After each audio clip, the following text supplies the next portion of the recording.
Many of you have heard the story of Thomas Edison and the light bulb. Thomas Edison attempted the creation of the light bulb over 10,000 times before he achieved success. Many of us will experience something similar to that in our lives. Failure at something that's important to us. What's more important is that we continue to try again. Unfortunately, failure is just a part of success. We need to plan for it. And the value that I hope that you take away from what I'm about to tell you is that whether it's 10 times or 10,000 times, no matter what, you always try again. Right now, each of us is working hard to achieve our degrees. I know for me this hasn't come easy. As a matter of fact, right now I'm working on my second go at completing my degree. However, there are always hurdles. I assume that you probably have similar hurdles to the ones that I experience. Sometimes I don't get the grade that I'd hoped that I would achieve, or I take a class that is particularly challenging for me, right now a math class.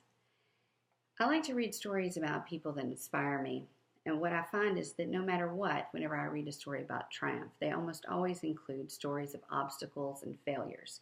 They always remind me, no matter what, to keep on trying. One story that comes to mind is the story of Michael Jordan. Recently, my boyfriend and I were watching a North Carolina basketball game. He asked me if I realized that originally Michael Jordan, who had played for North Carolina, had not made his high school basketball team. I didn't know that, so I got interested and I looked up his life. I did find out that he didn't make his high school team. As a matter of fact, he'd been really good at baseball, but when he tried out for basketball his sophomore year, he didn't make the cut. Instead of giving up, Michael Jordan decided to try again.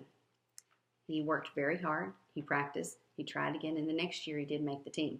And as a matter of fact, by the time he was a senior, he got a full scholarship to the University of North Carolina for basketball. His first year playing basketball, Michael Jordan scored the game-winning basket for the Division I championship for North Carolina. The next 2 years, he achieved the NCAA Player of the Year award. He didn't make it to his senior. As a matter of fact, his junior year, he was drafted to the NBA to play with the Chicago Bulls. Most of the rest you already know. Michael Jordan was acclaimed in 2007 as the National Basketball Association's greatest player of all time. He still holds the record today for the highest points average for both the regular and playoff seasons. He led the Chicago Bulls to 6 NBA championships, and he himself to 5 NBA Most Valuable Player awards. But outside of his own personal achievements, his techniques and his abilities changed the game of basketball forever.